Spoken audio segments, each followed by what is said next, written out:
I'm being joined on the program by a former INEC chairman, Professor Atahiru Jega. He joins us from our Abuja studio. It's good to see you again, Prof, and thank you so much for coming tonight. Thank you very much, Sheun, for this opportunity. Thank you, sir. Let's begin the conversation. Considering how far we have come in our election history, how crucial is this very amendment of the Electoral Act? Well, Sheun, as you rightly know, there have been since 2010 significant improvements and uplifting of the bar in the conduct of elections in our country. But the bottom line is that a robust electoral legal framework is critical to election administration and to ensuring that elections are conducted with integrity. So it is absolutely necessary to periodically review the Electoral Act in order to take into consideration some of the observed flaws in the implementation of the laws during the conduct of elections. And since 2010, when there were significant amendments to the Electoral Act 2010, and we came to have the Electoral Act 2010 as amended, there has not been, to my mind, any significant improvement in the electoral legal framework. So when the 9th National Assembly commenced the process of amendment and the production of the Electoral Bill 2021, many Nigerian stakeholders who wanted to see remarkable improvements in the electoral legal framework and in the conduct of elections within that legal framework have been very happy and have participated very actively in that process. So it is necessary to periodically review the electoral legal framework. It has been long overdue, and I think that it is good that at long last there has been an effort, which is almost concluded, to review the Electoral Act 2010 as amended. It is that process that is giving some Nigerians some worries as to the work being done, and perhaps some areas, well, some lawmakers who are in fact part of the process are now alleging that there are some insertions. There are obvious fears about the Electoral Act amendment, especially the electronic transmission of results, which earlier in the week on the program, the Senate Committee Chairman explained that the reasons why the electronic transmission of results may not be feasible just yet due to internet penetration and some other logistics and technical issues. Should the electronic transmission be excluded in this amendment or disabled, any major implications for our future elections? Well, Sheun, as we all know, in most electoral jurisdictions in the world, efforts are being made to introduce technology in order to improve the integrity of elections. I think when one looks at the draft of the electoral bill currently in circulation, which the National Assembly hopes to pass before they go on recess, with regards to utilization of technology, there is a very, very contradictory provision in there. While they permitted INEC to use electronic voting, they now said INEC provided that INEC does not use electronic transmission of result. And it's really counterproductive. You can't permit INEC on the one hand to transmit, to use electronic voting and not to use electronic transmission of result, because usually they go as a package. But besides that, most countries are really using it as the best practice, because electronic transmission of result Once there is a robust software and hardware for doing so, it now brings efficiency, it brings transparency, and real-time ability to see the results as they are transmitted from the polling units to a national collation center. So it's good practice, and it's upscaling of the use of technology to improve the integrity of the electoral process. So frankly, denying INEC that opportunity of deploying electronic transmission of result would be very counterproductive. In fact, would undermine the integrity of future elections. We all know how the human agency, the interference in the collation of results or in the declaration of results is being affected by that human agency, whether it is holding returning officers under duress or through bribery and intimidation and other things. Electronic transmission of results will ensure that the traditional fraudulent activity of changing results from the polling unit to the collation center would now be things of the past. So it's very, very important that our legislators recognize this and recognize how important it is. It's useless, in my view, to say you can do electronic voting and then to say you can't transmit results electronically. That's a clear contradiction. In any case, many countries usually begin with electronic transmission of results before they even come to start using electronic voting.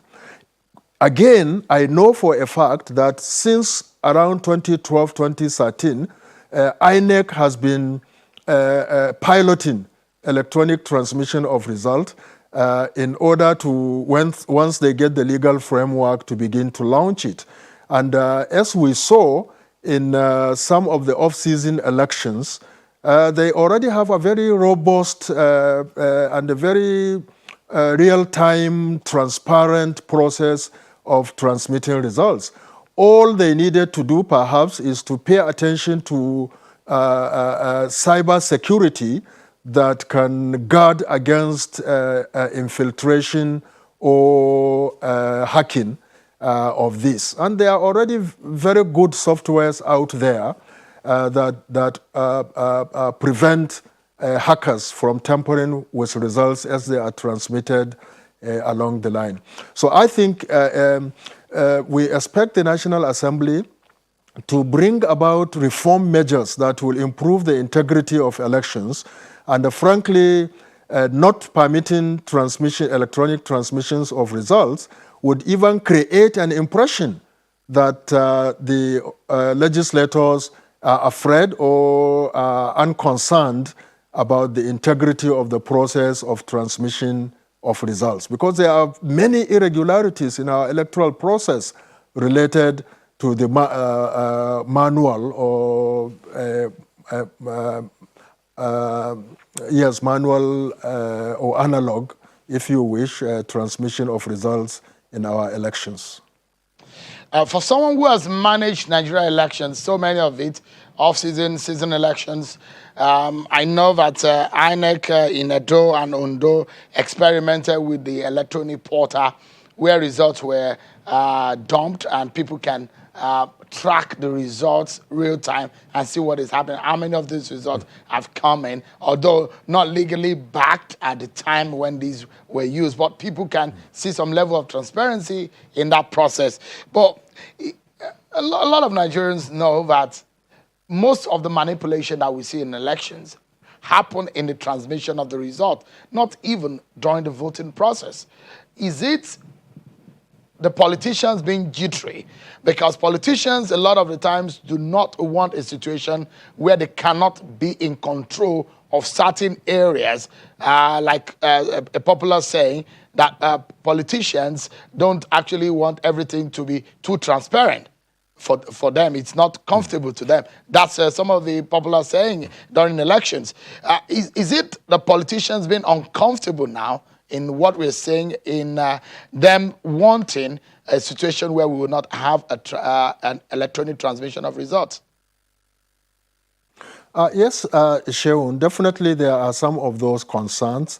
Not all politicians are fraudulent and crooked and want to win by hook or by crook, but it definitely is a tendency in our country. Some politicians want to win by using every means necessary.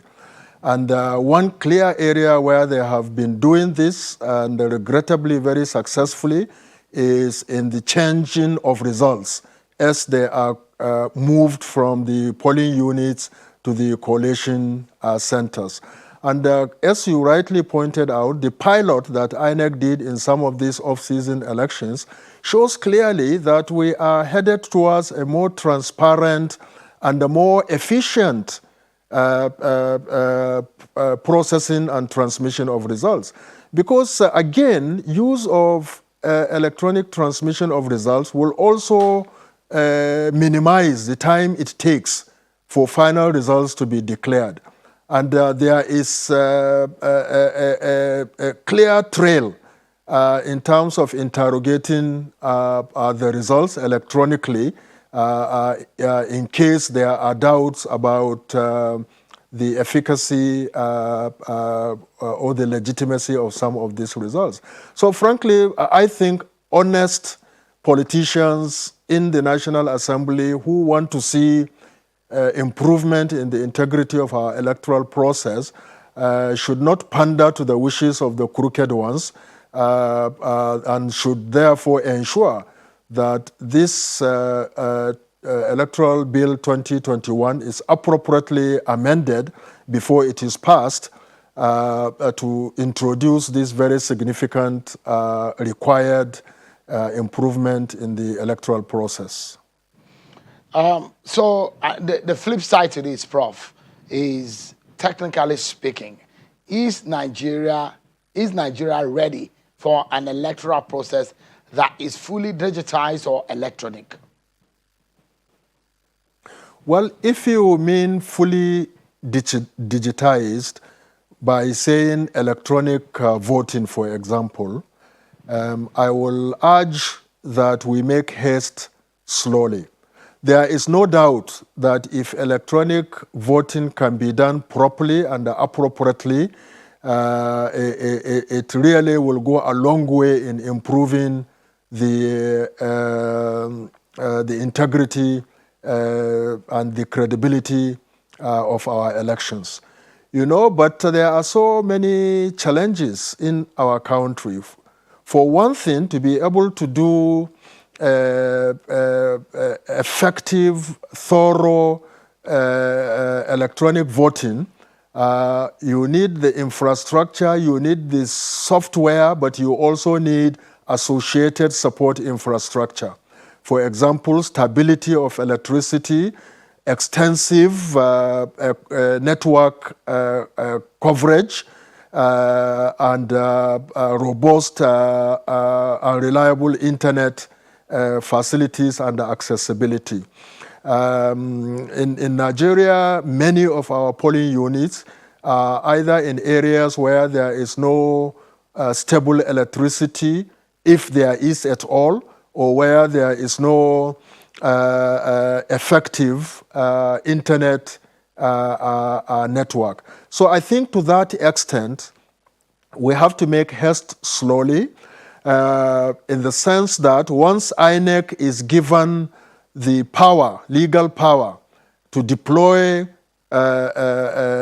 electronic voting, then they can start, first of all, by looking at all the available technologies, electronic voting technologies, and find the ones that are most adaptable and suitable to our circumstances. This is something INEC could have done a long time ago, if not for the legal impediment, which said that there shall be no electronic voting.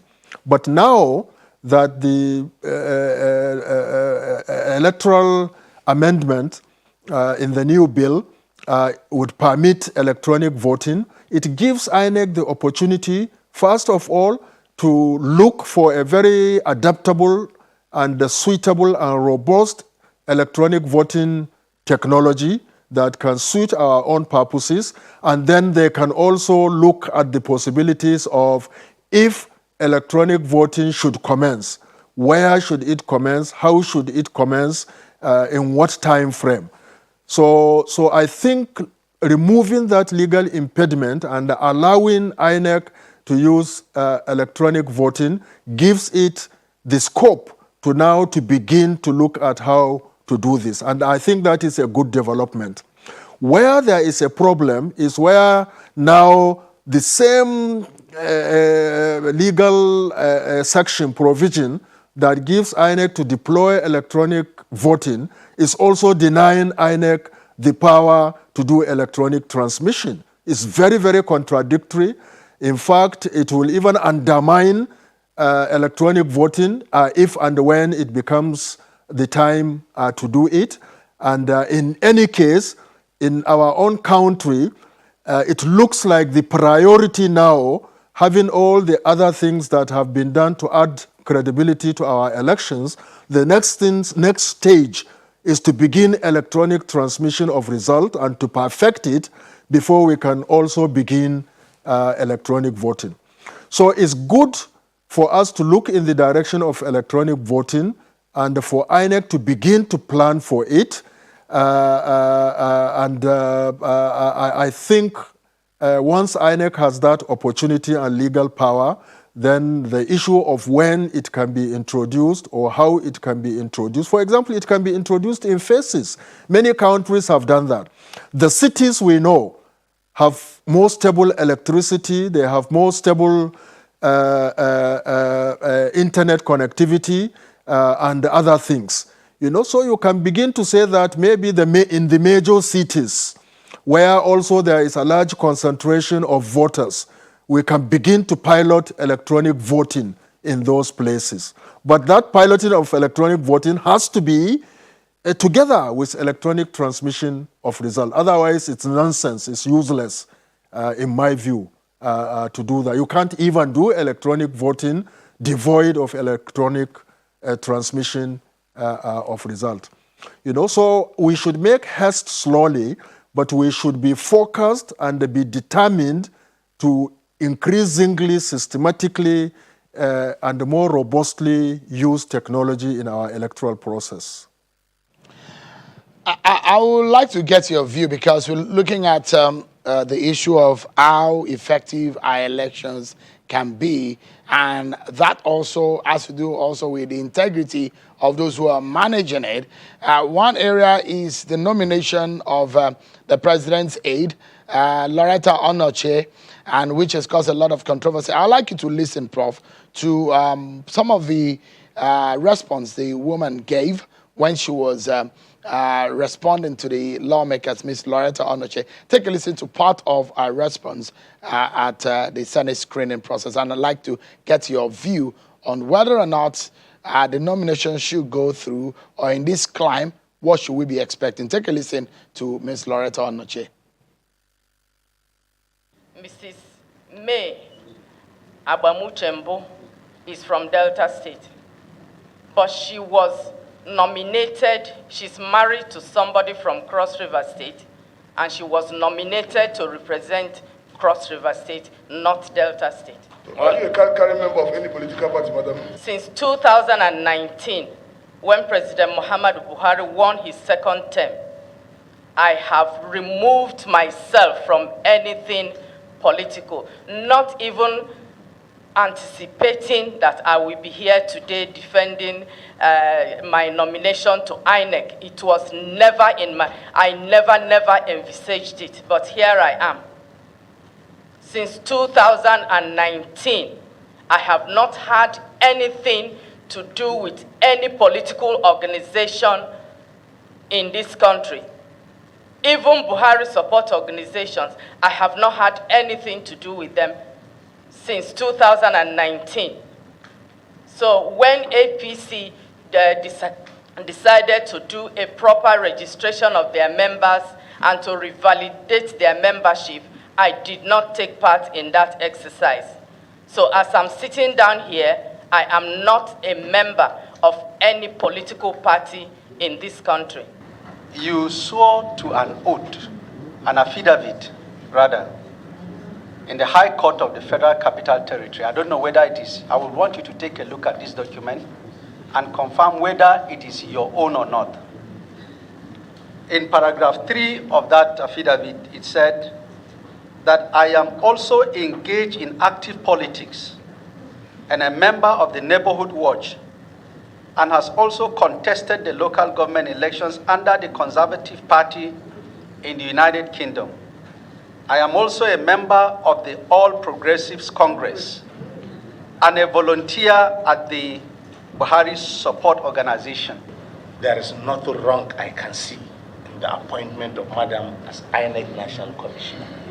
All the points, according to the petitions I read, most of them are sentiments. Madam Onoche, be placed on oath to repeat what she said as to whether or not she's a member of a political party. He will only put somebody on oath in a committee if we're having if there was there was an investigation. We're not investigating. This is not an investigative hearing. Prof, you heard the back and forth and the response from Ms. Loretta Onoche. The question is that of morality and legal also. In this climb, what's your view on this situation? You see, Sheun, our electoral legal framework, particularly the constitutional provision on INEC, anticipates that both the chairman and the national commissioners would be people who are non-partisan, who are not card-carrying members of a political party, but who can show, from whose previous social and political lives, it will be clear that they have not been outrightly partisan in the sense of working for a political party or supporting actively a political party. You know, I think that is the spirit of that legal constitutional provision. You know, so this kind of controversy is really avoidable. You know, any person who generated such a controversy, actually the appointing authorities should be careful. You know, because you don't want to appoint anybody that can raise suspicions or doubts or can lead to a loss of trust of the electoral management body. You know, so frankly, I think, and I'm sorry to say that from some of the documents that I have been privileged to see, both about her British citizenship and also her belonging and a very, very active participation in a political party up until 2019, if we are to believe that she had disengaged after the 2019 election. You know, you will try to avoid appointing such people into an electoral commission because it can generate controversy, because it is likely that any election that she supervises and where the party that she had belonged to, if she doesn't belong to it anymore, will still generate controversy. You know, to be honest, this is avoidable, and the National Assembly need to really look at the spirit and the letter of the constitutional provision and the moral issues or ethical issues associated with these kinds of appointments, not just this particular one.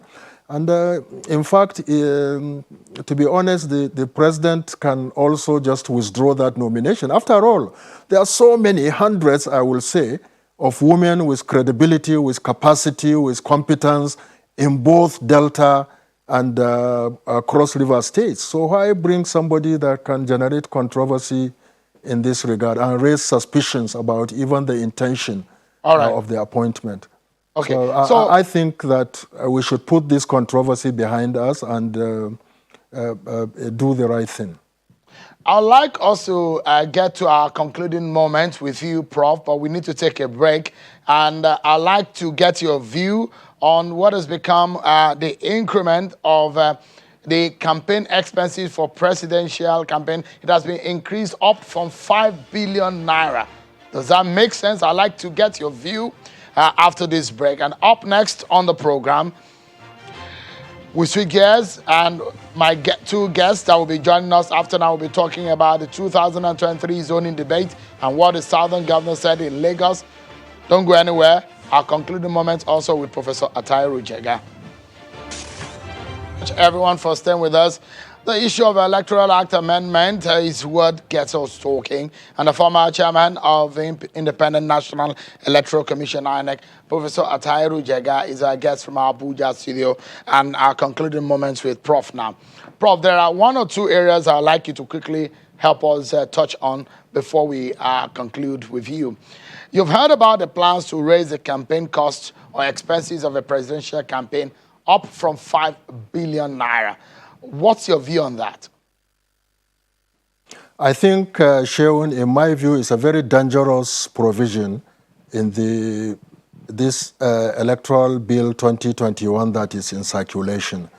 You know, since the commencement of the Fourth Republic, there have been concerns about the use of money in politics, you know, about how parties, first of all, mobilize resources and how they deploy these resources into electoral contests, you know. And simply, well, I think the major argument that people use to review the campaign financing thresholds and limits was to say that the provisions in the Electoral Act 2010 as amended were outdated, you know, because of inflation and other things. Even if we accept that without conceding, the fact of the matter is that you can't do 17-fold increment, 27-fold increment, and so on and so forth, as is clear in the table that is in circulation. You know, how can you improve from 1 billion to 15 billion for presidential contest? Whoever is the candidate, why is he going to get 15 billion to deploy for campaign? You know, in fact, we are trying to not only monetize elections, we are trying to exclude those who have no resources into electoral contests. In fact, we are trying to basically turn our democracy into plutocracy, which is basically governance by the wealthy. And I don't think a democracy, our transition to democracy should move at all in that direction. We must minimize and bring to the minimum the influence of money in politics. In fact, the direction of the amendment regarding campaign financing should be penalties, rigorous measures of looking at breaches of use of money in politics, and also penalizing those who use money extensively in politics. So I will urge very strongly, as I feel as passionately about this provision as I feel about the issue of electronic transmission of result. So I think this is an area, this electoral bill should not pass Senate until those issues are carefully looked at. Professor Atairu Jega, I wish I could ask you one or two more questions, but there are a lot of grounds that we need to cover on the program. I have other guests on the program too. But it's a pleasure having you on the program, and such an honor also to speaking with you and getting your views on some of these major matters of our electoral process. Thank you indeed, Professor Atairu Jega. Thank you very much, Sheon, for this opportunity. All the best. Thank you, sir.